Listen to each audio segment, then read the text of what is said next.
ತೆಂಕಣ ಗಾಳಿ ಸೋಂಕಿದೊಡಂ ಸ್ಪರ್ಶ, ಒಳ್ನುಡಿ ಕೇಳ್ದೊಡಂ ಕಿವಿಗೆ. ತೆಂಕಣ ಗಾಳಿ ಸೋಂಕಿದೊಡಂ ಒಳ್ನುಡಿ ಕೇಳ್ದೊಡಂ ಇಂಪನಾಳದ ಗೇಯಂ ಕಿವಿ ಒಕ್ಕೊಡಂ ಬಿರಿದ ಮಲ್ಲಿಗೆ ಕಂಡೊಡಂ. ಬಿರಿದ ಮಲ್ಲಿಗೆಯನ್ನು ನೋಡಿದು ಪಂಚೇಂದ್ರಿಯಗಳನ್ನು ಲಿಸ್ಟ್ ಮಾಡಿ ಇಟ್ಟುಕೊಂಡು ಅದನ್ನ ತಣಿಸಬಲ್ಲಂತಹ ಸಂಗತಿಗಳು ಈ ನೆಲದಲ್ಲಿ ಇವೆ ಅನ್ನೋದನ್ನ ಈ ಪದ್ಯದ ಮೂಲಕ ಹೇಳ್ತಾ ಇದ್ದಾನೆ. ಆದರೆ ಇಡೀ ಪದ್ಯದ ವಿವರಣೆಗೆ ಹೋಗೋದಿಲ್ಲ. ಅಂತೂ ಒಟ್ಟಾರೆ ಕೊನೆಗೆ ಒಂದು ಮಾತು ಹೇಳ್ತಾನೆ, ತೆಂಕನಾಡ ಮರೆಯಲ್ಕೆ ಇನ್ನೇ ಮನಂ ಬರ್ಕುಮೆ. ಬಹುಶಃ ಆಂಧ್ರದಲ್ಲಿ ನಿಂತುಕೊಂಡು ಈ ಮಾತನ್ನು ಹೇಳಿರಬಹುದು ಅಂತ ಅನ್ನಿಸ್ತದೆ. ಆಮೇಲೆ ಒಂದು ನಾನಾಗಲೇ ಹೇಳ್ಬೋದಾಗಿತ್ತು ಏನೋ, ಮಾವು ಮತ್ತು ಮಲ್ಲಿಗೆ ಅಂದ್ರೆ ಪಂಪನಿಗೆ ಪಂಚಪ್ರಾಣ. ಬೆರತಾವುದು ಸಂಸಾರ ಸಾರ ಸರ್ವಸ್ವ ಫಲಂ ಅಂತ ಕೇಳಿಬಿಡ್ತಾನೆ ಅವನು. ಇವೆರಡನ್ನು ಬಿಟ್ರೆ ಮನುಷ್ಯನಿಗೆ ಸಂಸಾರ ಸಾರ ಸರ್ವಸ್ವ ಫಲ ಯಾವುದೂ ಇಲ್ಲ. ಒಂದು ಇಮ್ಮಾವು, ಒಂದು ಮಲ್ಲಿಗೆ. ಆಂಧ್ರದ ಒಂದು ತಳಿ ಮಾವಿನ ಹಣ್ಣು ಬಹಳ ಪ್ರಸಿದ್ಧಿ. ಬನಗನ್ಪಲ್ಲಿ ಅಂತೇಳಿ ಒಂದು ಊರು ಬರ್ತದೆ, ಬನಗನ್ಪಲ್ಲಿ. ನಾವು ಇಲ್ಲಿ ಇವತ್ತು ಮಾವಿನ ಹಣ್ಣಿನ ಹಲವಾರು ತಳಿಗಳನ್ನು ನಾವು ಹೇಳ್ಕೊಳ್ತೀವಿ, ಯಾವ್ಯಾವ ಬೇರೆ ಹೆಸರಿನಲ್ಲಿ, ಬೇರೆ ಬೇರೆ ಹೆಸರುಗಳಲ್ಲಿ ಮಾವಿನ ಹಣ್ಣಿನ ತಳಿಗಳನ್ನು ಗುರುತಿಸ್ತೇವೆ. ಬಹುಶಃ ಪಂಪ ತನ್ನ ಕಾವ್ಯದಲ್ಲಿ ಹೊಗಳಿದ್ದು ಆಂಧ್ರ ಪ್ರದೇಶದ, ಅಂದ್ರೆ ಬಹುಶಃ ಆ ನೆಲ ಅವತ್ತು ಕರ್ನಾಟಕದಲ್ಲಿ ಇದ್ದಿರಬೇಕು, ಆ ನೆಲ ಅವತ್ತು ಕರ್ನಾಟಕದ ವಶದಲ್ಲಿ ಇದ್ದಿರಬೇಕು, ಅಥವಾ ಪಕ್ಕದ ಆಂಧ್ರದ ಗಡಿಯಲ್ಲಿ ಇದ್ದಿರಬೇಕು. ಅಲ್ಲಿ ಬೆಳೆಯುವಂತಹ ಮಾವು, ಮಲ್ಲಿಗೆ, ಅಲ್ಲಿಯ ಉದ್ಯಾನವನಗಳು, ಅಲ್ಲಿಯ ರಸಿಕರು, ಅಲ್ಲಿಯ ಪ್ರಿಯಕರ ಪ್ರೇಯಸಿಯರು ಅನೇಕ ಸಂದರ್ಭಗಳಲ್ಲಿ ಅದನ್ನು ವರ್ಣನೆ ಮಾಡ್ತಾನೆ ಪಂಪ. ಒಂದು ಮಾತನ್ನು ಇಲ್ಲಿ ಹೇಳಲೇಬೇಕು, ಅವನು ಅದನ್ನು ಕಾವ್ಯಾತ್ಮಕವಾಗಿ ಹೇಗೆ ಹೇಳಿದ ಅನ್ನುವಂಥದ್ದು ಇಲ್ಲಿ ಮುಖ್ಯ. ಈ ನೆಲದಲ್ಲಿ ಬೆಳೆದಿರುವ ಕಬ್ಬು ಎಷ್ಟು ರಸವತ್ತಾಗಿರ್ತದೆ ಅಂದ್ರೆ ಪಂಪನನ್ನ ಕೇಳಿ ಹೇಳ್ತಾನೆ, ಎಡಗೈಯಲ್ಲಿ ಕಬ್ಬು ಹಿಡಿದು ಬಲಗೈ ಉಗುರಿನಿಂದ ಹೀಗೆ ಮೀಟಿದರೆ ರಸ ಚಿಲ್ಲನೆ ಚಿಮ್ಮುತ್ತಿತ್ತಂತೆ. ಕೇಳಿದಾಗ ಆಶ್ಚರ್ಯ ಅನಿಸ್ಬಹುದು ನಿಮಗೆ, ಆದರೆ ಅದು ನಿಜ. ಇವತ್ತಿಗೂ ಗ್ರಾಮೀಣ ಭಾಗಗಳಲ್ಲಿ ರಸವಾಳಿ ಕಬ್ಬು ಅಂತೇಳಿ ಒಂದು ಜಾತಿಯ ಕಬ್ಬನ್ನು ನೆನಪಿಸಿಕೊಳ್ತಾರೆ. ರಸವಾಳೆ ಕಬ್ಬು ಅಷ್ಟು ರಸಭರಿತವಾಗಿತ್ತು ಅನ್ನೋದನ್ನ ಕಾವ್ಯದ ದೃಷ್ಟಿಯಿಂದ ಹೊಗಳ್ತಾನೆ ಪಾಪ. ಎಡಗೈಯಲ್ಲಿ ಕಬ್ಬು ಹಿಡಿದು ಬಲಗೈ ಉಗುರಿನಿಂದ ಮೀಟಿದರೆ ರಸ ಚಿಲ್ಲನೆ ಚಿಮ್ಮುತ್ತಿತ್ತಂತೆ. ಇಂಥದ್ದು ಇನ್ನೊಂದು ಮಾತನ್ನು ಹೇಳ್ತಾನೆ ಮಾವಿನ ಹಣ್ಣಿನ ಬಗ್ಗೆ. ಈ ನೆಲದಲ್ಲಿ ಬೆಳೆದಿರುವಂತಹ ಮಾವಿನ ಹಣ್ಣುಗಳು ಎಷ್ಟು ರಸಭರಿತವಾಗಿದ್ದವು ಅಂದ್ರೆ, ಒಂದು ಗಿಳಿ ಒಂದು ಮರದ ರೆಂಬೆಯ ಮೇಲೆ ಕುಳಿತುಕೊಂಡು ಒಂದು ಮಾವಿನ ಹಣ್ಣನ್ನು ತನ್ನ ಕೊಕ್ಕಿನಿಂದ ಒಂದೇ ಒಂದು ಸಲ ಹೀಗೆ ಕುಕ್ಕಿ ರಸವನ್ನು ಹೀರಿಕೊಂಡ್ರೆ ಅದರ ಹೊಟ್ಟೆ ತುಂಬುವುದಲ್ಲ, ಅದಕ್ಕೆ ಮತ್ತು ಬರ್ತಿತ್ತಂತೆ, ಗಿಳಿಗೆ ಮತ್ತು ಬರ್ತಿತ್ತಂತೆ. ನಾನು ಅದಕ್ಕೆ ಎಷ್ಟೋ ಸಲ ಹುಡುಗಾಟ ಮಾಡಿದ್ದು ಉಂಟು. ಗಿಳಿಗೆ ಮತ್ತು ಬರಬೇಕು ಅಂದ್ರೆ ಅಲ್ಲಿ ಮಾವಿನ ಹಣ್ಣಿನ ರಸ ಇತ್ತು ಅಥವಾ ಬೇರೆ ಏನಾದರೂ ಇತ್ತು ಅಂತ. ನಾನು ಅದಕ್ಕೆ ಮತ್ತೆ ಹೇಳೋದು, ಕಾವ್ಯವನ್ನ ಕಾವ್ಯದ ರೀತಿಯಲ್ಲಿ ಓದಬೇಕು. ಕಾವ್ಯವನ್ನ ಕಾವ್ಯದ ರೀತಿ ಶಬ್ದಶಃ ಅರ್ಥ ಮಾಡಿಕೊಂಡ್ರೆ ನಿಜವಾಗಿ ಕಾವ್ಯಕ್ಕೆ ಅಪಚಾರ ಮಾಡಿದ ಹಾಗೆ. ಇನ್ನೊಂದು ಪ್ರಸಂಗ ನೆನಪಿಗೆ ಬರ್ತದೆ, ಒಂದು ನಿಮಿಷದಲ್ಲಿ ಹೇಳಿ ಮುಗಿಸಿಬಿಡ್ತೇನೆ. ದುರ್ವಾಸ ಮುನಿಗಳು ಕುಂತಿಗೆ ಮಂತ್ರಾಕ್ಷರಗಳನ್ನು ಕೊಟ್ಟು ಹೋಗಿದ್ದಾರೆ. ಆ ಸ್ವಾಮಿ, ಆ ಸನ್ಯಾಸಿ ಕೊಟ್ಟಿರುವ ಮಂತ್ರಗಳ ಶಕ್ತಿ ಏನು ಅಂತ ಹೇಳಿ ಕುಂತಿಗೆ ಪರೀಕ್ಷೆ ಮಾಡಬೇಕಾಗಿದೆ. ಅವಳು ಏಕಾಂಗಿಯಾಗಿ ಗಂಗಾ ತೀರಕ್ಕೆ ಬರ್ತಾಳೆ.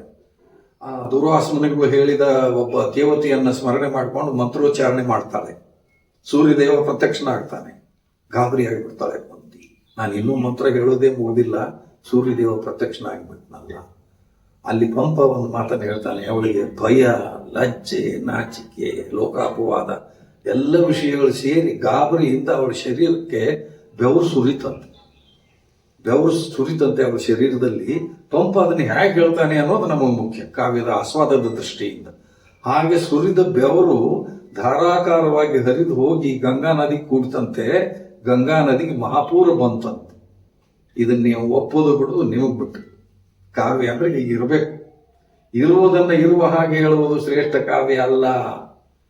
ಇರುವುದನ್ನ ಇರಬಹುದಾದುದರ ಹಾಗೆ ಹೇಳುವುದು ಕೂಡ ಶ್ರೇಷ್ಠ ಕಾವ್ಯ ಅಲ್ಲ. ಇರುವುದನ್ನ ಇರಲಾರದುದರ ಹಾಗೆ ಯಾವುದು ಹೇಳ್ತದೆ, ದಟ್ ಈಸ್ ಗ್ರೇಟ್ ಪೊಯೆಟ್ರಿ. ಅದು ದೊಡ್ಡ ಕಾವ್ಯ. ಕಾವ್ಯ ಮೀಮಾಂಸೆಯ ದೃಷ್ಟಿಯಿಂದ ಕಾವ್ಯದ ಲೌಕಿಕ ಪ್ರಯೋಜನದ ಬಗ್ಗೆ ಬೇರೆ ವಿಚಾರಗಳಿದ್ದಾವೆ, ಅದನ್ನು ನಾನು ತಿರಸ್ಕಾರ ಮಾಡುವುದಿಲ್ಲ. ಆದರೆ ಒಂದು ಕಾವ್ಯವನ್ನು ಹೇಗೆ ಓದಬೇಕು, ಹೇಗೆ ಆಸ್ವಾದಿಸಬೇಕು, ಹೇಗೆ ಆನಂದ ಪಡಬೇಕು ಅನ್ನೋದನ್ನ ಗಮನದಲ್ಲಿಟ್ಟುಕೊಂಡು ನಾನು ಈ ಪ್ರಸಂಗವನ್ನು ನೆನಪಿಸಿಕೊಂಡಿದ್ದೇನೆ. ವಾಸ್ತವದ ದೃಷ್ಟಿಯಿಂದ ನಾವು ವಿಚಾರ ಮಾಡ್ಲಿಕ್ಕೆ ಹೋದ್ರೆ ಕುಂತಿಗೆ ಅಷ್ಟು ಪ್ರಮಾಣದಲ್ಲಿ ಬೆವರು ಬರಲಿಕ್ಕೆ ಸಾಧ್ಯ ಇದೆಯಾ? ಲೋಕ ವಿರುದ್ಧವಾದದ್ದು, ವ್ಯವಹಾರ ವಿರುದ್ಧವಾದದ್ದು. ಬಟ್ ಕಾವ್ಯಕ್ಕೆ ಅದು ಬೇಕು. ಲೋಕಸತ್ಯವೇ ಬೇರೆ, ಕಾವ್ಯ ಸತ್ಯವೇ ಬೇರೆ. ಕಾವ್ಯದಲ್ಲಿ ದಯವಿಟ್ಟು ಲೋಕಸತ್ಯವನ್ನು ಹುಡುಕಲಿಕ್ಕೆ ಹೋಗಬೇಡಿ. ಲೋಕಸತ್ಯ ನಿಮ್ಮ ಎದುರಿಗೆ ಬೇರೆ ಕಡೆ ಇದೆ, ಅದನ್ನ ಅಲ್ಲಿ ಹೋಗಿ ಅನುಭವಿಸಿ ಆಸ್ವಾದಿಸಿ ಅರ್ಥ ಮಾಡಿಕೊಳ್ಳಿ. ಕಾವ್ಯ ಕ್ಷೇತ್ರದಲ್ಲಿ ಇರುವವರೆಗೆ ನಾನು ಇರುವ ಎತ್ತರಕ್ಕೆ ನೀನು ಏರಬಲ್ಲೆಯ, ನಾನು ಇಳಿಯುವ ಆಳಕ್ಕೆ ನೀನು ಇಳಿಯಬಲ್ಲೆಯ. ಇದೇ ಕುವೆಂಪು ಹೇಳಿದ್ದು ಇದನ್ನೇ. ನೀರೊಳಗಿರ್ದು ಬೆಮರ್ತನ್ನೂರಗ ಪತಾಕಂ. ನೀರೊಳಗಿದ್ದಾಗ ಯಾರಿಗಾದ್ರೂ ಬೆವರು ಬರ್ಲಿಕ್ಕೆ ಸಾಧ್ಯ ಇದೆಯಾ? ನಮ್ಮ ಫಿಸಿಕ್ಸ್ನವರು ಕೆಮಿಸ್ಟ್ರಿ ಅವರು ಬಂದು ಇಂಥ ಪ್ರಶ್ನೆ ಮಾಡಿದರೆ ನಮ್ಮ ಹತ್ರ ಏನಾದರೂ ಉತ್ತರ ಇದೆಯಾ? ಇಲ್ಲ. ಕಾವ್ಯವನ್ನು ಕಾವ್ಯದ ನೆಲೆಯಲ್ಲಿ ಓದಬೇಕು, ಆಸ್ವಾದಿಸಬೇಕು ಅನ್ನೋ ದೃಷ್ಟಿಯಿಂದ ಇಂಥ ಇನ್ನೂ ಹಲವಾರು ಪ್ರಸಂಗಗಳು ಬರ್ತವೆ. ಅದು ಕಾವ್ಯದ ಆಸ್ವಾದನೆಯ ಬಗ್ಗೆ ಮಾತಾಡುವ ಸಂದರ್ಭದಲ್ಲಿ ಆಯಾಯ ವಿದ್ವಾಂಸರು ಅದನ್ನು ಮಾತಾಡಬಹುದು ಅಂತ ಅಂದುಕೊಂಡಿದೆ. ಅಂತೂ ಒಟ್ಟಾರೆ ಪಂಪನ ನಾಡಿನ ಕುರಿತಾದ ಹೆಮ್ಮೆಯ ಬಗ್ಗೆ ಇನ್ನು 1 ಅಥವಾ 2 ಪ್ರಸಂಗಗಳನ್ನು ಹೇಳಿ ನಾನು ಮಾತು ಮುಗಿಸ್ತೀನಿ. ಅರ್ಜುನ ತಪಸ್ ಮಾಡ್ತಿರ್ತಾನೆ, ಶಿವನನ್ನ ಕುರಿತು ತಪಸ್ ಮಾಡ್ತಾನೆ, ಪಾಶುಪತಾಸ್ತ್ರವನ್ನು ಪಡ್ಕೊಳ್ಳೋ ಸಲುವಾಗಿ. ತಪಸ್ ಮಾಡುವ ಸಂದರ್ಭದಲ್ಲಿ ದೇವಲೋಕದ ನರ್ತಕಿಯರು ರಂಬೆ, ಊರ್ವಶಿ, ಮೇನಕೆ ಇತ್ಯಾದಿಯರು ಒಂದು ನರ್ತನ ಮಾಡ್ತಾರೆ. ಪಂಪ ಅಲ್ಲಿ ಸೂಚ್ಯವಾಗಿ ಏನ್ ಹೇಳ್ತಾನೆ ಅಂದ್ರೆ, ಅವರು ಸಂಗೀತ ನುಡಿಸಿದ್ದು ಕರ್ನಾಟಕ ಸಂಗೀತ ಅನ್ನೋ ಅರ್ಥದಲ್ಲಿ ಹೇಳ್ತಾನೆ. ಅಗತ್ಯ ಇತ್ತ. ಎಲ್ಲೋ ಉತ್ತರ ಭಾರತದಲ್ಲಿ ಎಂದೋ ನಡೆದು ಹೋದಂತಹ ಕುರುಕ್ಷೇತ್ರದ ಯುದ್ಧ ತನ್ನ ಕಣ್ಣೆದುರಿಗೆ ತನ್ನ ನೆಲದಲ್ಲಿ ನಡೆದಿತ್ತು ಅನ್ನೋ ಹಾಗೆ ಚಿತ್ರಿಸಬೇಕಾಗಿದೆ ಪಂಪನಿಗೆ. ಇಲ್ಲ ಅಂದ್ರೆ ಅರ್ಜುನ ಗೋಕರ್ಣಕ್ಕೆ ಯಾಕೆ ಬರಬೇಕಾಗಿತ್ತು? ಅರ್ಜುನ ವನವಾಸಿಗೆ ಯಾಕೆ ಬರಬೇಕಾಗಿತ್ತು? ಅಲ್ಲೇ ವಿಹಾರ ಮಾಡಬಹುದಿತ್ತಲ್ಲ. ಎಲ್ಲೋ ಕುರುಕ್ಷೇತ್ರ, ದಿಲ್ಲಿ, ಕುರ್ಜಾಂಗಣ, ಹಸ್ತಿನಾವತಿ ಇತ್ಯಾದಿ ಪ್ರದೇಶಗಳಲ್ಲಿ ಅಲ್ಲಿ ವಿಹಾರ ಮಾಡಬಹುದಿತ್ತಲ್ಲ. ಪಂಪನಿಗೆ ಏನ್ ಬೇಕಾಗಿದೆ ಅನ್ನೋದನ್ನು ನಾವು ಗುರುತಿಸಬೇಕು. ಎಲ್ಲೋ ಎಂದೋ ನಡೆದು ಹೋದ ಮಹಾಭಾರತ ಪ್ರಸಂಗ ಇಂದು ನನ್ನ ಕಣ್ಣೆದುರಿಗೆ ನನ್ನ ನೆಲದ ಮೇಲೆ ನಡೆದಿದೆ ಅನ್ನೋದನ್ನ ಅವನಿಗೆ ಬಿಂಬಿಸಬೇಕಾಗಿದೆ. ಆ ದೃಷ್ಟಿಯಿಂದ ಇಂಥ ಪ್ರಸಂಗಗಳನ್ನು ಅಲ್ಲಲ್ಲಿ ಸೇರಿಸ್ತಾ ಹೋಗ್ತಾನೆ ಅವನು. ಅರ್ಜುನನ ತಪೋಭಂಗ ಮಾಡುವ ಸಂದರ್ಭದಲ್ಲಿ ನರ್ತಕಿಯರು ಹಾಡಿದ್ದು ಕರ್ನಾಟಕ ಸಂಗೀತ. ಇಂಥದ್ದು ಇನ್ನೊಂದು ಪ್ರಸಂಗ ಕೊನೆಗೆ ಬರ್ತದೆ. ಅರ್ಜುನನ ಪಟ್ಟಾಭಿಷೇಕ ಸಂದರ್ಭದಲ್ಲಿ ಹಲವಾರು ಪವಿತ್ರ ನದಿಗಳ ನೀರನ್ನ ತಂದಿರ್ತಾರೆ ಅಭಿಷೇಕ ಮಾಡೋದಕ್ಕೆ. ಅರ್ಜುನನ ಪಟ್ಟಾಭಿಷೇಕದ ಸಂದರ್ಭದಲ್ಲಿ ಅಭಿಷೇಕ ಮಾಡುವುದಕ್ಕೆ ಪವಿತ್ರ ನದಿಗಳ ನೀರನ್ನ ಸಂಗ್ರಹ ಮಾಡಿ ಇಟ್ಟಿರ್ತಾರಂತೆ. ಅದರಲ್ಲಿ ಪಂಪ ಜೋಡಿಸ್ತಾನೆ, ವರದಾ ನದಿಯ ನೀರು ಅಲ್ಲಿತ್ತು ಅನ್ನೋದನ್ನ.